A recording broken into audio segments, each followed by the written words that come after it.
I was fond of animals, so right next door to where Ozzy was shooting is where they shot Mr. Ed. So I used to go over there, and they had the horse, and the trainer was really nice. He took a liking to me and let me brush him and feed him carrots. So that was kind of my little side job. And then I went on another set where they had a dog. The dog's name in the show was Cleo. And it was a TV show called People's Choice with Jackie Cooper. That was my guest this week, Stanley Livingston. You know him as Chip Douglas from My Three Sons, talking about what he used to do on the back lot when he was shooting The Adventures of Ozzie and Harriet. So if you want to hear about that and so much more, you're going to have to listen to the entire interview. But first, hit that new bonus theme. When you're looking for more and there's no place to go, it's a sequels only bonus show. It's not about sequels this time, it's a sequels only bonus show. Doug and his pals, well, they know what to do, talking about movies without a part two. Looking for more and there's no place to go, it's a sequels only bonus show. Talking to stars with Doug did sold, it's a sequels only bonus show. Sequels only bonus show. Hey there, Doug here. I hope you're doing well. I love the new bonus theme. My buddy TJ Duddy, I asked him, hey, can you make a new bonus theme? And man, did he come through. Thank you so much, man. I hated that other one. It drove me absolutely insane. So before I start this week's interview, which was so awesome, being able to talk to a legendary child star, Stanley Livingston playing Chip Douglas on My Three Sons for 12 years, working with Fred McMurray, having the opportunity to work with his brother all those years too. So cool for Stanley, and he was really great. But I just want to mention, if this is the first time you're checking us out or you've listened before, subscribe so you don't have to find us like this. There's a lot of great interviews that I do, and we do some really great movie reviews of sequels. And Thursday, I have a great interview I did with legendary bad guy Vernon Wells. You know him from films like Commando. He played Bennett. He was Wes in Mad Max 2, Inner Space, Weird Science, you name it all. He was in it. And I did a video as well as audio. So if you love podcasts, it'll be right here where you're listening right now. But if you want to watch the video, it'll be on the website sequelsonly.com or find us on YouTube. And 2, rate us. Take the time wherever you listen, rate us. It helps us out, gets us in front of a lot of other, people that are looking for, TV and film podcasts. And also write us a review. Say something really nice. I could use the compliments. All right, so without further ado, here's my interview with legendary actor Stanley Livingston. You're going to hear stories about how he has stories that intertwine with Jim Carrey and Cable Guy, and so much more. Hey, Doug. How you doing? Good. I had a little trouble getting on. I'd get to the phone number and punch the number in, and it would say thank you and hang up. Oh, no. How dare they? Well, I'm glad it finally worked. Yeah, no, it's working now. So awesome, man. This is so cool to talk to you. No, thanks. I appreciate it. So how you doing? Pretty good. And so I've interviewed a lot of people since I started this project. So what we do is we typically, I wanted to do like a podcast kind of interview thing that I talk to people that worked on movie sequels or directed, and then we would talk about it, me and my buddy. So then I connected with Steve Joyner, and he sent me some amazing people. But you're the first person that, my dad isn't like the biggest TV guy like nowadays or movies. But when I said your name and I said the show, it was like the first time that he was like, oh my, yeah, I know him. Yeah. Well, I've been around a little while since, I guess about 1955. But yeah, well, My Three Sons went on the air in 1960, and it's still playing every day. 59 years later. So I know. Somebody's watching it. Yeah. So we'll get all into that. But just like any good movie or TV show, it has a beginning to a story. So where does your story begin? Where'd you grow up? Well, I was born in Hollywood. Oh, wow. Los Okay. Angeles. Yeah, born at Hollywood Presbyterian Hospital right there on Vermont, right by Sunset. And my parents lived on Vermont at the time, but kind of further south down by, I think it was 9th Street. So, yeah, that was the area I was born in. And for most of my life, I lived within about a 10-mile radius of that hospital. Born and raised in Hollywood. And then my parents moved to the Valley, Studio City, and I guess it was 63. So, sort of been in the same area. And then I lived in Laurel Canyon. And, so that's how my story started. When I was a kid, my mom took me to a swim school in Hollywood. And it was frequented by entertainment people. And there was an agent there whose daughter was learning how to swim. And for whatever reason, she thought I was, cute, extroverted, and had what qualities I guess she thought would make a good child actor, and wanted to represent me. And, she kept asking my mom. My mom finally relented and went out on a few things and got hired, but I didn't have any lines. Basically as an extra, but kind of get your feet wet, and that's what happened. I got sent out on an episode of Ozzie and Harriet, and they needed a gang of kids. The storyline was he was selling Christmas trees to make extra money, and he had a whole forest of these trees in his backyard, and he was bringing a prospective client out there, and who comes sauntering out of the trees with backpacks and camping gears, a bunch of little kids. And anyway, we shot it a couple times, and then for whatever reason, he pulled me to the side and said, "Could you say this line when you come out of there?" And I was like, "Sure." Wow. So I did, and I guess he liked the way I said it, and that kind of started the ball rolling for me. Because of that one line, I was able to join Screen Actors Guild.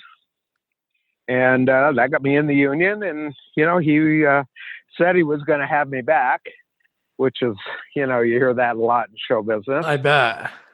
Yeah, I'll have you back. We'll see you again. But normally that doesn't happen. But, a little bit later, he did call back a couple months later, and I did another show for them, and then another. And, I ended up between about 1956 and 1960 doing about 4 or 5 shows a year for the Nelsons as a neighborhood kid. The agent was sending me out, and I did a bunch of other TV shows back in that era. And then I started doing movies. I did the first movie I think I was in was called The Bonnie Parker Story with Dorothy Provine. Was a Bonnie and Clyde story that AIP made. In fact, it was billed with Machine Gun Kelly with Charles Bronson. So Whoa. I never saw it when it was originally released. It played in the drive-in theater. It was for teenagers. And then I did Please Don't Eat the Daisies with Doris Day and David Niven, and Rally Around the Flag Boys with Paul Newman and Joanne Woodward. And I guess it was around 58. I did a TV pilot, which I starred in, called Skippy. And how that came about was me being on the general service lot, which is where Ozzie and Harriet was shot. And when I didn't have anything to do, I'd wander around to other stages and see what other people were doing. And Oh, wow. I was fond of animals. So right next door to where Ozzie was shooting is where they shot Mr. Ed. Oh, So cool. I used to go over there, and they had the horse, and the trainer was really nice. He took a liking to me and let me brush him and feed him carrots. So that was kind of my little side job. And then I went on another set where they had a dog. The dog's name in the show was Cleo, and it was a TV show called People's Choice with Jackie Cooper. Oh, man. And so while I was there, Jackie Cooper came up to me. Of course, I hadn't the faintest idea who he was. Just 7 years old, 8 years old, and he said, "Well, where's your mom?" I'm like, "Oh, she's on the other stage." And so I said, "Am I in trouble?" And he's like, No. So he talked to me for a while. He said, "Gee, I'd really like to meet your mom." So I was like, "Okay." And I'm thinking, God, I probably am in trouble.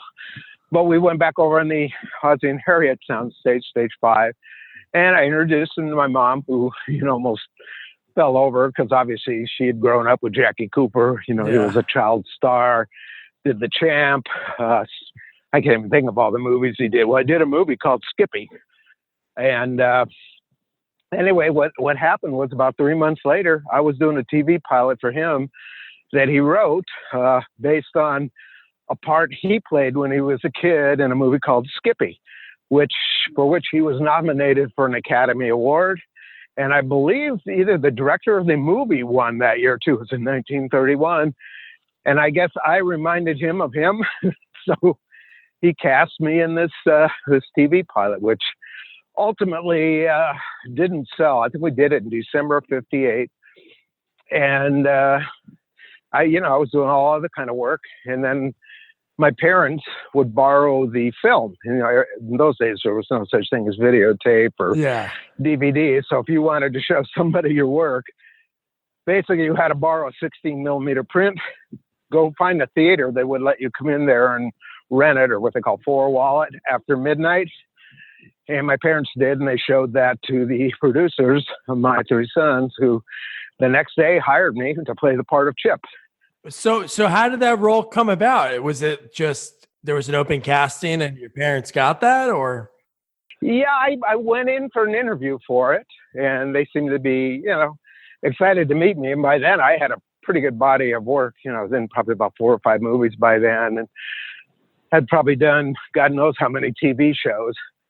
But I think what impressed them was Skippy, because literally I was the star of it, and I was in almost every scene, and it was a pretty daunting role because I had most of the dialogue. So, they were assured they were, meeting a kid who could handle it all. And I kind of had a, kind of a cute personality back then, and they liked what they saw. So they hired me, and basically we had to wait around till they got the rest of the cast. What we didn't know was it was a series created for Fred MacMurray, who'd already agreed to do it. But they had to fill out the cast. It was a grandfather, which they ultimately cast William Frawley, who had just come off I Love Lucy as the Fred Merce character. Which is so amazing, yeah.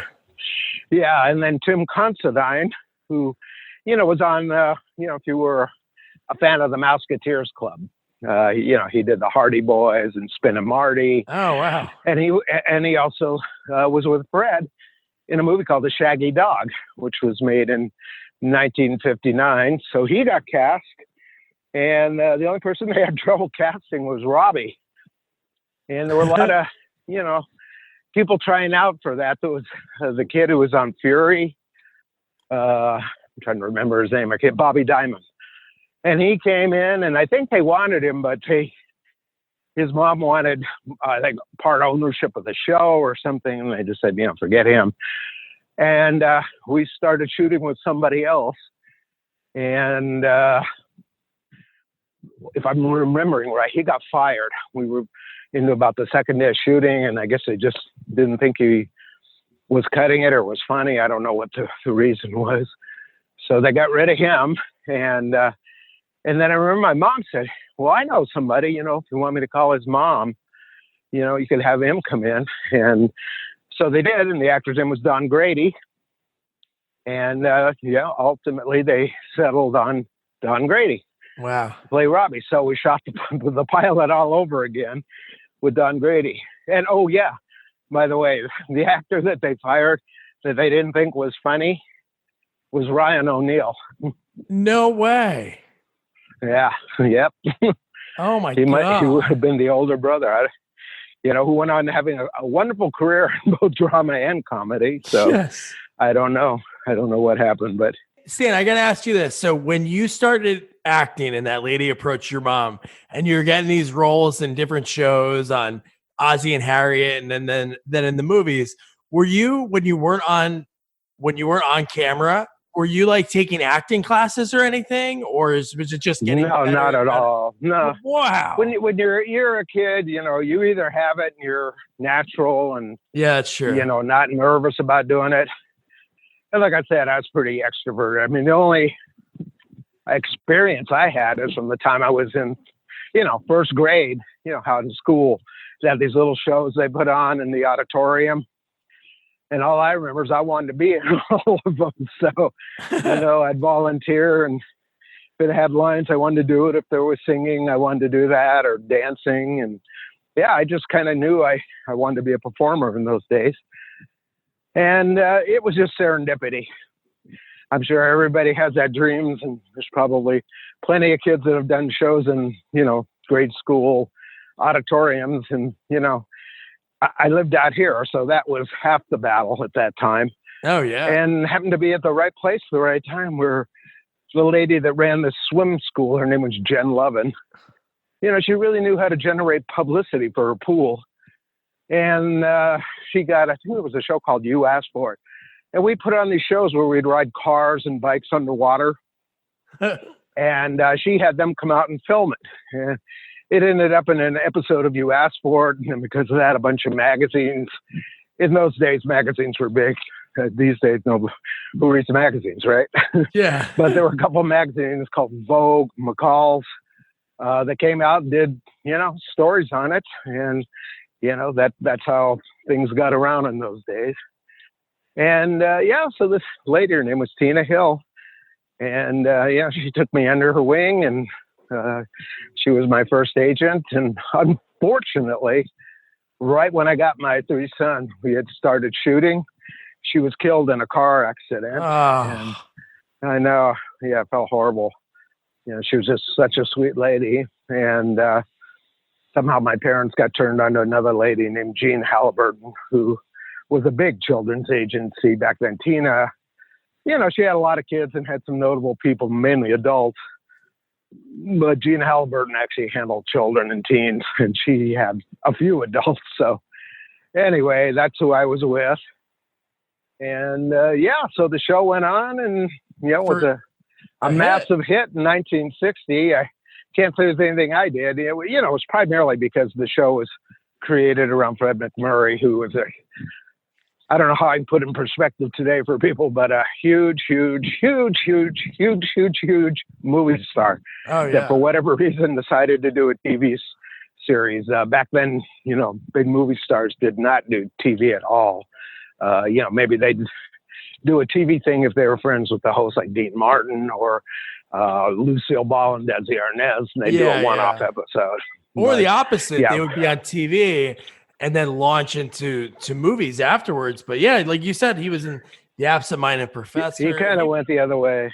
Yeah. No, I mean, there was a method to his madness. What had happened is he and his wife, June, had just adopted twin girls, and he just didn't want to go off and do movies anymore and be on the road for 3 to 6 months doing a film and come back and never see your kids. So this provided him with a way to go to work at 8:00 and get off at 5 and be home at 6 and be off on the weekend and pretty much be off during the summer when we slaved away when he wasn't there.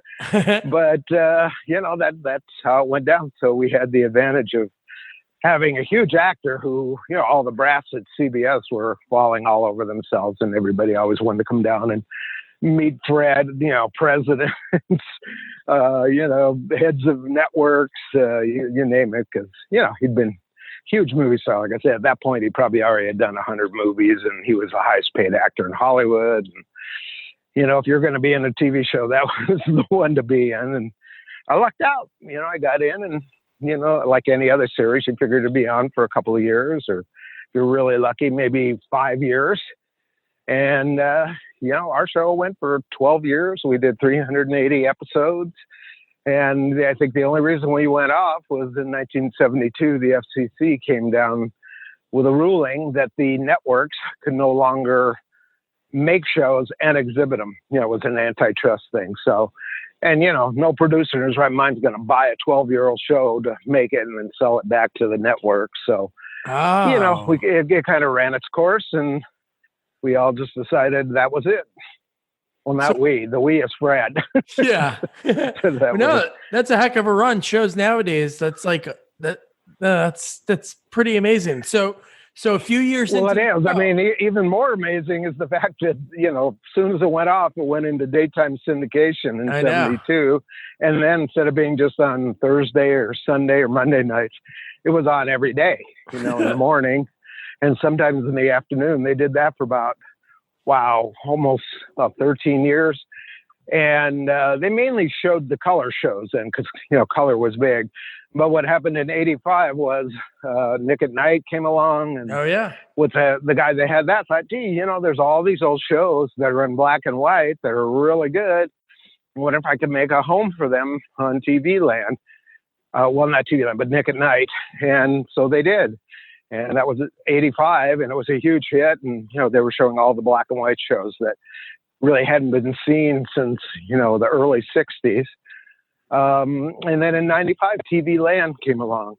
And they were a 24-hour network, so we ended up launching that and being on there for about 10 years. And we've been on every, I think, network since that, all the cable networks. And right now the show is on MeTV every morning. So like I said, it's never gone off the air. It's always been playing somewhere, cable or syndication, or somebody has a film chain. They were hooking up the 16 millimeters films, which they originally got from the networks, and still showing the show. So a few years into the show, your brother joins the cast. What was that like? Yeah, it was good for me because I didn't really have anybody to play with except for the dog. Everybody else was quite literally an adult by then. Yeah. And so the dog was my friend. Barry and I actually had worked together before that. And by the time he came on the show, he was making a pretty good little name for himself. But we were in a movie called Rally Round the Flag Boys together with Joanne Woodward and Paul Newman. And, we were just one of the scenes. In fact, it was the first thing we shot. We were on the couch watching TV, and my brother was sitting there watching the TV, and Paul Newman's yapping at us, and we were supposed to ignore him. And so the director, kept saying to my brother, "Look at the TV, look at the TV. You're not looking at it." And my brother's going, "No, I'm looking at it." And he goes, "No, you're not." Well, by noon, the director was livid, and at lunch, on the lunch hour, they had Barry sent out to an ophthalmologist, and he got some tests done. Turned out he had cross eyes that hadn't been diagnosed. And by 1 o'clock, he was fired and replaced with another kid. Oh. Yeah, so that was one of his early stories. But because of that, he got glasses, which kind of became his trademark. And after that, when he went out and interviewed, he had the glasses on, which kind of made him look like a genius or the quintessential nerd or something. And so he started doing some movies. In fact, the last episode of Ozzie and Harriet that I did, where my parents had to tell them I can't come back anymore because I got this series. So we were going to start shooting in another month or something. So I was in one more Ozzie and Harriet, and anyway, I don't know how my brother got cast, and it was probably because he was, just there, and Ozzie was really cool to kids. And anyway, we did an episode together. So there's an episode, I think it's where he's selling the T-shirts. He got these T-shirts, and they printed them wrong, and it said something like "Welcome Home Skinny" on them. And we were looking to start a club, so he said, "Why don't you call the club Welcome Home Skinny Club?" And we're like, no, that's terrible. But anyway, he bribed us with like ice cream, and we all took the T-shirts. And anyway, so Barry's in that. And he's got ice cream from ear to ear in that. And we did that together. And then he started doing movies. He did Papa's Delicate Condition with Jackie Gleason. He was in The Errand Boy with Jerry Lewis. Oh, wow. He was in that great scene where he works in the candy shop on the studio lot, and three kids come in, and one kid wants 10 cents worth of the jelly beans, which naturally he has to go up like a 12-foot ladder and bring down this 3-foot high urn full of jelly beans, and puts it back up, comes down, asks the next kid, and next kid goes, "I want 10 cents worth of those jelly beans." So he gives them a look. And so he goes up, brings the urn down, gives him 10 cents worth, starts to go back up, and turns to my brother and go, "Hey, you don't want 10 cents worth of these jelly beans, do you?" And my brother goes, "No, sir." So he goes and puts the urn back up, comes down, and he goes, "Okay, kid, what do you want?" He goes, "I want 5 cents worth of those jelly beans." And so he chases them all out of the room. So anyway, Barry he did a couple TV pilots, and was on Dick Van Dyke and the Lucy Show, and all kinds of stuff back then. And I think it was about the third year, obviously he'd come around the set, and they kind of wrote a couple parts for him to be like a neighborhood kid. And I started having scenes with him.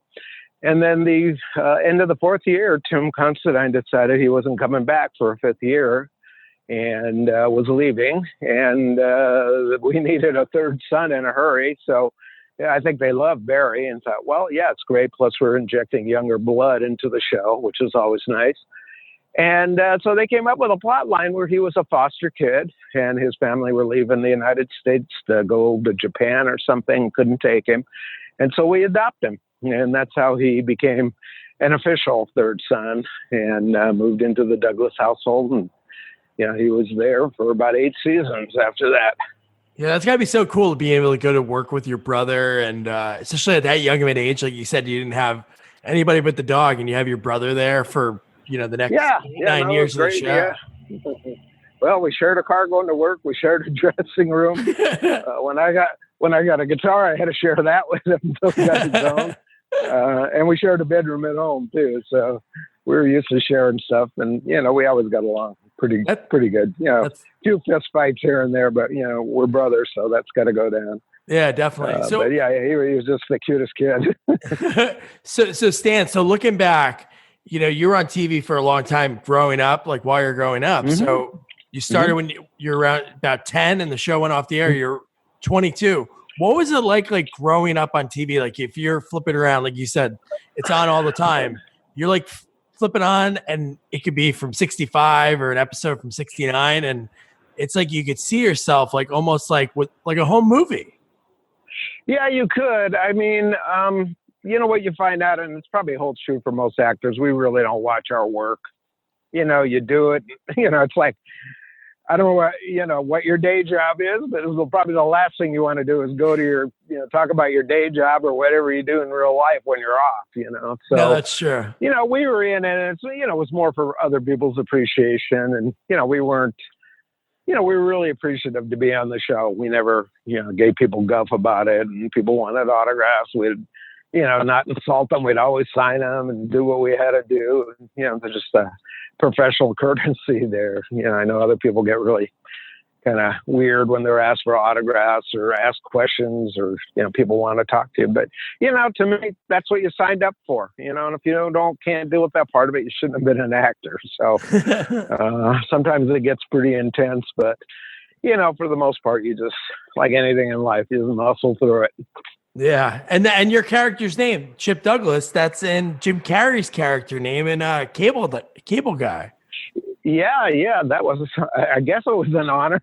It wasn't such an honor for Paramount because they called me and said, hey, we wonder if we can use a clip of you. And I said, fine, and so I said, sure, I'll be happy to sign off. And they said, well, we'll have to work out the pay. And I was like, okay. And so anyway, they sent me a contract and had me down for scale. And I'm like, I don't think so. What is this, like $700 or $750 or whatever it was at the time? I'm going, is this a movie where Jim Carrey's getting $20 million? I mean, I know I'm not a star of his caliber, not in the movie, but you can, so I called the guy, I go, look, you can do a little bit better than that. Come back with another number. And they never did. So flash forward about a year later, 2 years later, I think it was right around the time TV Land launched, and we were at Paramount for a big party where they were launching, TV Land. And this lady came up to me and said, "Oh," she goes, "that's great, you're here." She goes, "You're in the Cable Guy." And I go, "Oh, really?" I said, "No, I didn't know." So she said, "Well, we want to invite you to the premiere." I'm like, "Okay, yeah, that'd be great." I go, "But really, you should have somebody from business affairs call me because." We never negotiated an agreement, and I never signed off to have my likeness in the film. So this lady turned pasty white. And anyway, the next day, I got a call from business affairs and got myself a nice check. Nice. Which they FedExed to me the next day, and I signed the paperwork. And so I was in this big Jim Carrey movie. It's the old me, but there I am starting off the movie, so you can't miss me. I know, that's so cool. Did you end up going to the premiere or no? I did. Yeah. Oh, cool. Yeah. No hard feelings. That was just the business aspects of it. And oh no, definitely. Did you see Jim?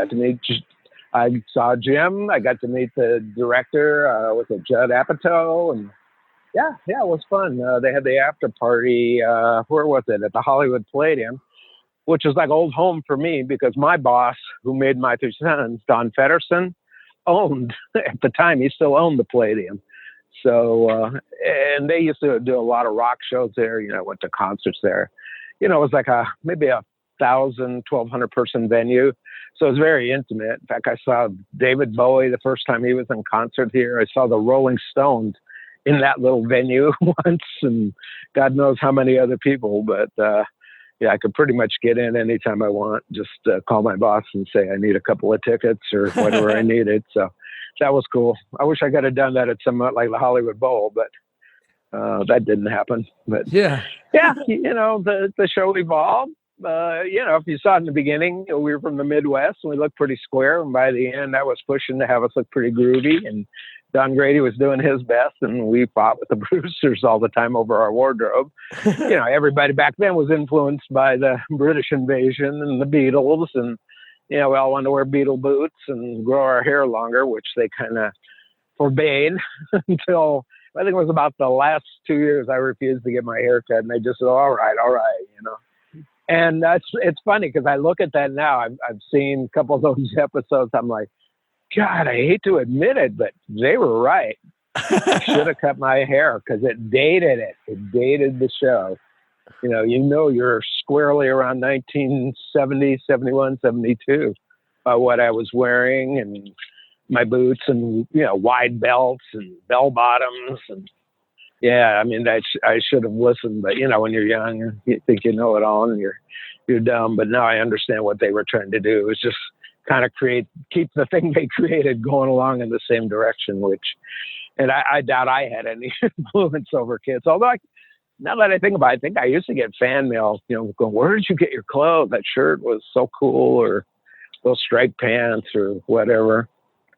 But yeah, pretty strange. I go, well, I bought them at the same place the monkeys bought there. Go to Lenny's Boot Parlor or Fred Siegel in Hollywood, and you can get all the clothes you want that are weird. So did you ever answer fan mail? Like right back? I didn't. In the beginning, my mom did, and then I would just sign my name. Oh, okay. But it got to be overwhelming, because you're eventually getting, thousands of letters a week. And finally, when I got older, I go, there's no way I'm doing this. And unfortunately, it's not that I didn't love my fans, but you have precious little time to yourself anyway. And what little time I had on the weekends or when we were off, I didn't want to be sitting there answering fan mail. So unfortunately, I would take the bags of fan mail and put them into like larger bags and then take them to North Hollywood Park where they had those big green dumpsters and throw them in. So I'm probably going to burn in hell because of it, but I wasn't really good. I mean, I just didn't get, how people could be so obsessed with that and want to write, because when you're on the show, and I mean, that even goes for now, everybody thinks, oh, you're a movie star, you're a TV star, you're special. I'm still looking for that. I never felt special. I know, people know who you are and stuff like that, but, I think they think it's you're walking around in euphoria all the time because of who you are. I'm just a kid, from Hollywood and playing with my friends and getting in trouble. And thank God didn't get caught by the cops when I was a little kid or a teenager and doing stupid stuff like everybody else. So I hardly thought of myself as a TV star. When I look at it now, it's amazing. The gods were with me. Well, that's good that you didn't get caught doing any of that stuff. So when looking at your body of work after My Three Sons, there's a couple things that really jumped out at me. One thing that was pretty cool, and I never heard of the movie before, but you could tell me better than me just looking at it, but Smokey and the Hot Wire Gang. Yeah, well, how that came to be, there was a guy that lived down the street from me who actually was a producer, and he studied with the finest. He was actually a protege of Ed Wood. Oh, no way. Yeah, so you can imagine he learned from the worst, I guess you would say, and his movies kind of reflected that. He got better at it, and he's just such a sweet guy, and he's married to some blonde bombshell, and I don't know how he made friends with my mom, but he did, my mom and dad, probably because, he was in the neighborhood, walking their dog, and my parents walking our dog or whatever. And, I guess this was probably when I was about 27, 28. Tony called me up and said, hey, I'm doing this movie. You want to be in it? Could you come over and let me talk to you? So I went over to his office and he said, do you want to do this part? So I read it and, who might have turned down work? So I said, yes. And so I was in it, and then found out James Keach was in it. So that was kind of fun. And, but it was kind of a real mess of a production. If you work at the highest end of production, which, My Three Sons, we had everything, dressing rooms, food, a really prestige project. And, Tony, there was like one motorhome for everybody, the entire cast to change in. And, you're like, well, where are the lights? Who's got the mic? It was pretty crazy, but he got it done. I think it was shot in 35 millimeter film with pretty much almost like a handheld camera. And, but one day Tony came up to me and said, hey, listen, you've been directing things. He goes, I got a meeting because we're going to run out of money. I got a meeting with an investor. So here's the camera. Just tell the cinematographer, the DP, what you want. And, you're going to have to shoot out the rest of the day for me. So I did. Got to shoot myself. In fact, I think because I had the scene in the car with another guy, we shot it actually two ways. And then we had a camera mount that could hook, suction the camera to the car. Yeah. And I was like a car rig. So we did that. So I shot it that way too. And then everything else I shot that day, I covered. And what I didn't really pay any attention to, Tony was shooting masters and maybe one close-up and moving on, because he didn't want to waste film. So I think when he got to dailies a couple of days later, I was like, oh my God, how much film did you shoot? I said, well, I covered it. That's what you're supposed to do. If you're the director, so you've got some optional angles. So anyway, I'm one of the few people with a close-up in there only because I shot my own.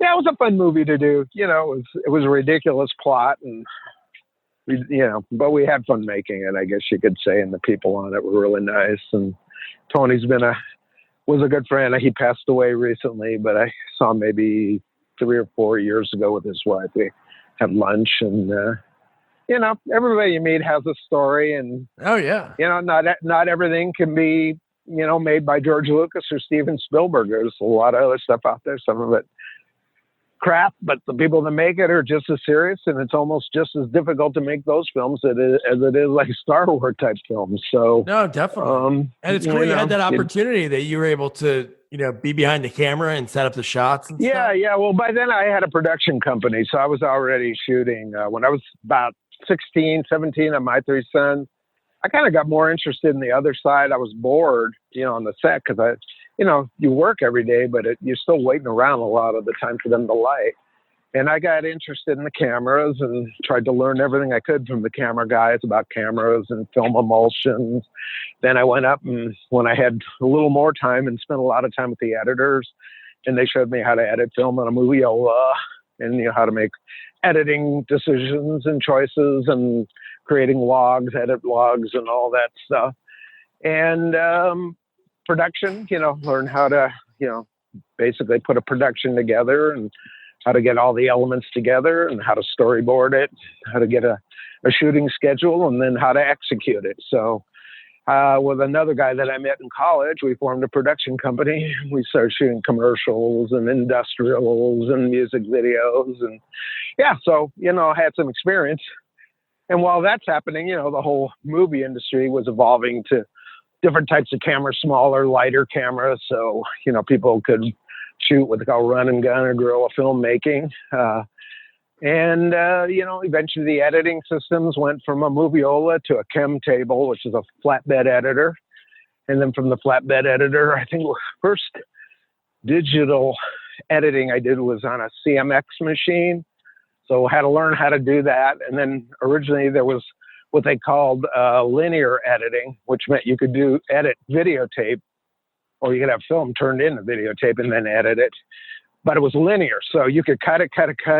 But if you decided to go put something in further back where you already were, you would destroy everything downstream of it. Oh, wow. That's it wasn't until they came up with nonlinear editing that, if you decided you wanted to move your second to the last scene, to like the third scene in the movie, you just pick it up and move it and insert it there, and it doesn't destroy everything south of there.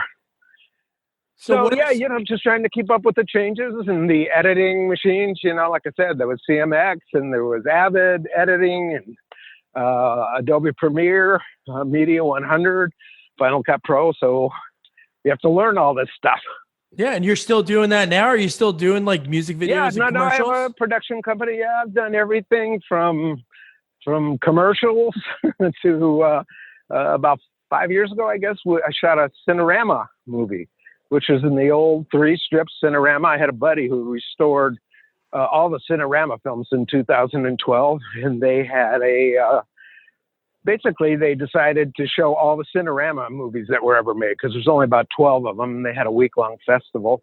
And we restored a camera and made a Cinerama film to go along with it. And it was about a half-hour long story, which, shooting in Cinerama is not like shooting with your iPhone or even a small camera like a Red or a Blackmagic Ursa or a Area Alexa or something. Yeah, the camera's about the size of a phone booth. So there were all kinds of logistical problems because it weighed like Christ. I think it was like 500, 600 pounds, and we didn't even have the blimp for it. So we had to loop all the dialogue afterwards. So we don't know what happened to the blimps, but when the camera was in a blimp, like I said, it looked like a phone booth. And the reason I was just supposed to be the other producer on it, and the guy that did it, a guy named Dave Strohmeyer, who is the Cinerama guru of the world, probably now. He's the guy that restored all the great Cinerama films. The early ones, this is Cinerama Holiday, and on up to the last one, which was How the West Was Won, which I was in that. That's probably the other thing that I'm known for. If you go Google, that's kind of cool. on the internet. I was in this Western, which we made in 1963, and it was probably the biggest budget film of the year. Won the Academy Award, I think the screenplay won. And, it's been a favorite of people that love Cinerama. At the time we shot it, there were, I believe, 350 or maybe 550 Cinerama theaters built around the country that could show it. And it was really the first widescreen process. Before that, when the films were made, they were in that kind of square format like TV used to be. Yeah. 3x4. And Cinerama came along and gave theater goers a widescreen experience. And in the case of Cinerama, it was like ultra wide. So it was timing, because in the early 50s, 53, when Cinerama came along, there were a lot of people just not going to the movie theater anymore. They were, bored with movies, and there was this newfangled invention called a TV. So people were staying home in numbers, to watch that instead of going to watch the movie. you. They stayed home to watch you. Yeah. There were a lot of good shows on, but it was drawing audiences away from theaters. And, a lot of theaters just closed up. And so they thought they needed to come up with something to bring people back to theaters. And they wanted to come up with, not just another movie, but like an event movie. And Cinerama was that event. These guys that invented it, they were engineers. They really weren't movie makers. Hence the first 4 or 5 movies, they were spectacular to look at because you'd never seen anything like that before. But, they were short on story. And then they finally started applying Cinerama to some movies. They did The Wonderful World of Brothers Grimm, and they did How the West Was Won. And then they abandoned Cinerama.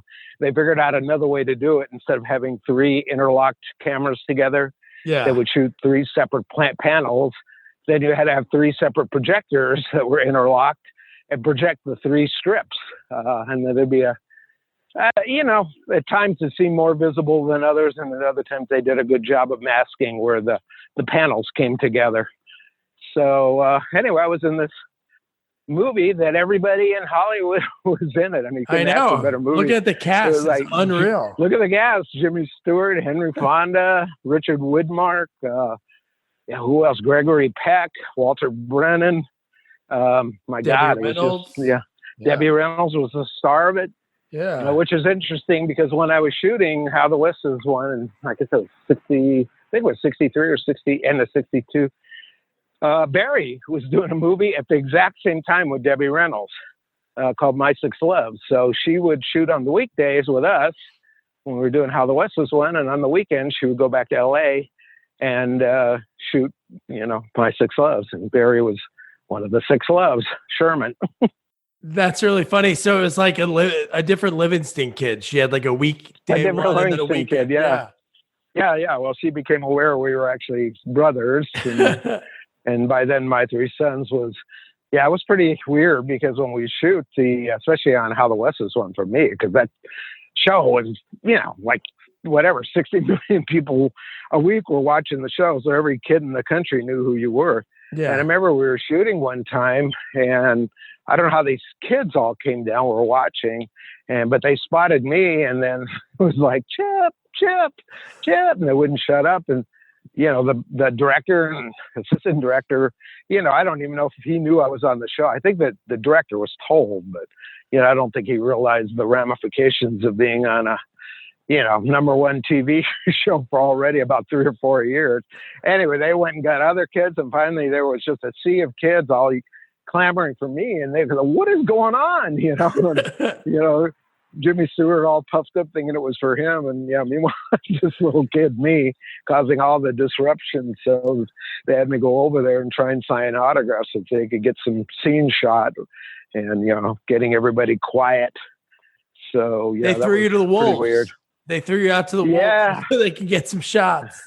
Get some shots. And they're like, yeah, who is this kid? I thought he was just a kid in the movie, because that's usually how you were. But I had this other life going where I was the star of a, top 10 TV show with, about 70 million people a week watching. So, kids just want to come up and, touch you and sign autographs and, talk to you and all that. So it was pretty strange. Yeah, I had that a couple other times too, or, even when I was older, then I was kind of more of a hunk. So some girls, I think I was in this movie, a TV pilot. No, it was a movie for Universal called Sarge. And we were shooting, and, the guy who was directing, his name was Richard Call. He knew he was on that show. And I think that was one of the reasons they hired me. But, again, when you're shooting, people come around, all these girls saw me. And the next thing you know, they told more girls and more girls. And all of a sudden there was like a mob scene, and, they wouldn't shut up. And, it really kind of caused a disturbance. So they go, "You got to go inside. You can't be out here. These girls are seeing you." It was crazy. So Stan, one thing that I would never have known without talking to you is that you obviously have a production company, because I don't see that anywhere online. So what are some like? No, you can see it. Just go to really? First Team Productions.com. And it's got, some stuff that we've done. I haven't put everything there. But it's got a credit list for me there. Cool. And what we do, and then some projects that the company is, working on, either trying to get, financing for, and or awesome. In pre-production. So yeah, I didn't mean like nobody could find it. I meant like on your IMDb, like just looking at some of the information on you on like your Wikipedia. There's nothing of that. So what are some bands that you worked with and shot music videos for over the years? Well, they weren't really big bands. Those are for the top tier directors. I know a couple of those guys who got to do that kind. A friend of mine, although he just recently died.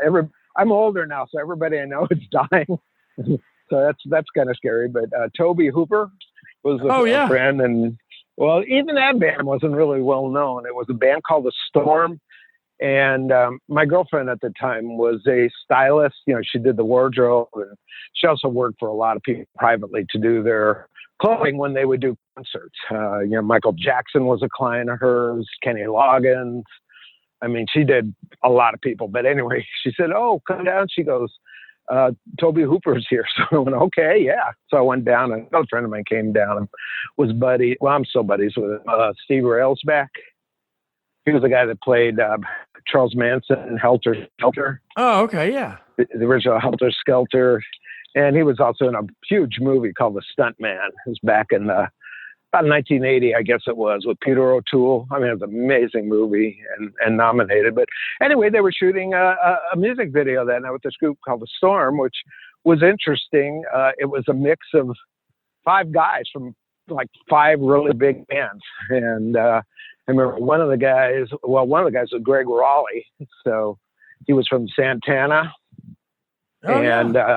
Yeah, and was in the early days of Journey. He was one of the singers in Journey and the keyboard player, and another guy who was seeing. He was on another. I don't know. It was just a huge band. Anyway, and then they had a lead singer, and I don't remember what his name was, but he looked just like the guy in Journey, Steve Perry. Oh, really? It was Kevin Chalfant, I think was his name. And I don't know what came of it. The song was neat. The way the video, that's the reason I wanted to go down, because they were doing some special effects with like forced perspective and matte paintings and shooting matte painting. I'm always trying to learn. And then I knew Toby and, was a fan from day one with Texas Chainsaw Massacre and Poltergeist. And I interviewed Michael Grace, who wrote the Poltergeist 1 and 2. Poltergeist? Yeah, he wrote the first and second Poltergeist, and he was actually neighbors with Tobe Hooper. Oh, wow. Yeah. No, he was a really cool guy. He used to let me come down. This was kind of when I was trying to become more of an editor, and he was pretty hands-on. So, yeah, I got to do some of his edit sessions and stuff. And, yeah, a lot of the people you work with, that's the cool thing.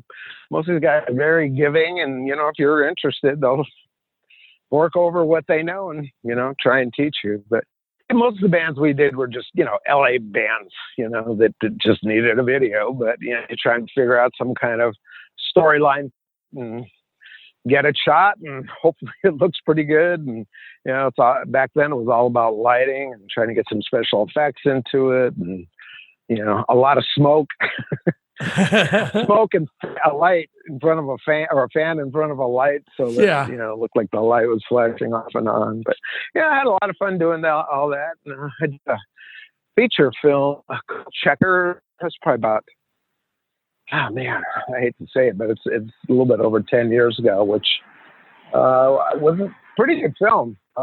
We ended up, there was an actor named Richard Hurd, who, look him up, you'll know him. This guy's been around forever. Yeah, he was in Seinfeld, yeah. Yep, yeah. He was in Seinfeld. He was in, what was that movie, China Syndrome? He was the big boss. Oh, yeah. Hi there. Yeah, he was the big boss in that, and he was on some TV. I think it was T.J. Hooker. He was like the older cop, but really great guy. Anyway, he was the star of the movie, and Jack Kaler, who was in The Big Lebowski. He's the guy that did that weird little dance. And it sort of was a film that it was everything that My Three Sins wasn't. It was sort of like a story of four guys that hate their dad, and then you find out why as the movie progresses. But it's kind of a goofy, it was a black comedy. And, these guys basically, dad comes to visit them, and immediately when he's at the first son's house the very next morning at 4 a.m, he's calling another brother saying, "Hey, did you know Dad's going to be here?" "Oh, well, can you take him off my hands?" Kind of thing. And so he's sort of shifted around from house to apartment to wherever these guys live. And you kind of don't know why they don't like him, because he's, kind of this gentle, cool guy until you get further into the story. And then he just has a meltdown, and you kind of know what these guys must have gone through as kids and why they're damaged goods. And one of the brothers wants to kill him, and they have to stop this one brother, the younger brother. And so it was a good little film. Well, that's awesome, man. Yeah, what I'll do is in the notes for the episode, I'll put the First Team Productions link so people can keep tabs on you. The stuff you've done. Yeah, I can do that or the other one I have that's probably for fans as opposed to people interested in production. And I have a website. I confess I haven't worked on it in a while, but it was pretty intensive when I built it. It's just my name, StanleyLivingston.com. And it's got a lot of stuff if you're interested in My Three Sons or How the West was won. And I see it. Other things that I've done, a lot of photos, so yeah.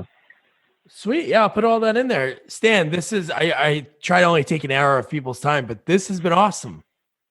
Great. Well, I'm happy you're happy. Like I said, I've had a long career, so yeah, I've got a lot of stories about shooting and films, and oh my God, crazy. People that I've met over the years. Yeah, I love the story about how it all started, and yours was it was so unique, just having to be in that situation, and then you loved it so much and you're still doing something, but you're more behind the camera. Yeah, I probably know more behind the camera. I'm probably better at things behind the camera than I ever was as an actor. And I kind of leave the acting to my brother. I wrote a musical once, probably in the, late 80s, maybe 1990 that my brother was in. That was a cool experience. It was called Dorian. I've done all sorts of things, everything from theater. What I always tell people is, I've shot in just about every format. I've shot in 8mm, Super 8, 16, Super 16, 35, Super 35, Cinerama, and just about every flavor of digital. So, you end up, as the thing evolves, you either evolve with it or, you're out of the business. No, that's true. But, you never know it all. That's, I'm always open, to like working or, getting involved with people. In fact, I would say, well, this was probably the thing I wish I would probably been known for more than even my three sons. About 8 years ago, I did a project that ended up taking 5 years to do. It was I call it a documentary. It was actually more of an educational piece. But what I did is I did a program for actors, and it was done as an 8-part series. Oh, cool. And what it's about is, actors, everybody wants to act. So they go to acting school. You're either going to a mom pop school, you're going to a college, a university, junior college, Yale, Harvard, whatever. And people drop anywhere from 10 to, probably $100,000 if you're going to Yale or Harvard, 60 or 70 if you're going to UCLA or USC. And they come out and they're good actors. They're ready to work. They know everything about acting, whether it's on stage or in front of a camera. And they come out and they know nothing about the business. And it always bothered me the entire time, even when I was around the time I started my production company. You have people come up to you and go, "Hey, how do I get in? I'm a really good actor." And that kind of always just stayed with me. Anyway, about 8 years ago, I thought, I'm going to do something about this. I'm going to create a program for actors, not about acting, no craft, just on the business side of, trying to get work and understanding how the industry works and what you're supposed to be doing on a daily basis when you're not acting, the non-performance skills you need. So I created this program called The Actor's Journey. And like I said, it's an 8-part, 10-hour-long series. And it takes you through about 60 topics that are related totally to the business side of being an actor. And while we were at it, we created one for kids and teens too. It's about a 5-hour-long program, but it's not really for the kids and teens, it's for the parents of. Yeah. And what I did is I involved about over 100 people from my industry. It wasn't just me doing it. So it was actors, directors, producers, showrunners, agents, managers, casting directors, had the, the president of the Screen Actors Guild, president of the Directors Guild of America, probably about 10 people that sit on their various boards, and they're the ones that teach the program. And I would say 45 of those people had either won, been nominated for Emmy, Golden Globe, or Academy Awards. Oh, wow. So it's literally the horse's mouth on the business side of the business. And it was up for a while. We finally had it up, and it was a DVD program at the time. And then about a year or so ago, I got really busy doing something else, didn't want to deal with it, and I could see what was happening too, that the whole world was kind of going digital. And so we finally got it converted into digital, and hopefully by the beginning of the year, it'll be a program, and it'll be streamable, and people can just go back to the actorsjourney.com website and sweet, partake from there. Yeah. Well, great, Stan. Well, thanks so much for your time. Thanks so much. It was good talking to you, Doug. All right. You have a great night. All right. You too. Take care now. All right. So that was Stanley. Man, he was so cool. He's really touched and worked with so many different people. Just that Western movie alone, which I went back and watched after we talked that day. Man, so many stars in that movie. And he was the one that was causing a ruckus on set. I wouldn't want to get on the wrong side of Jimmy Stewart. But thanks again, Stanley, if you're listening. And I put the link to his website so you can see all of his stuff he's worked on over the years, and also the actor studio, which he was talking about at the end. So don't forget to review, rate, share our podcast, tell your friends, tell your enemies, tell everybody. And follow us on all social media at Sequels Only, and check out our website, sequelsonly.com. Good night.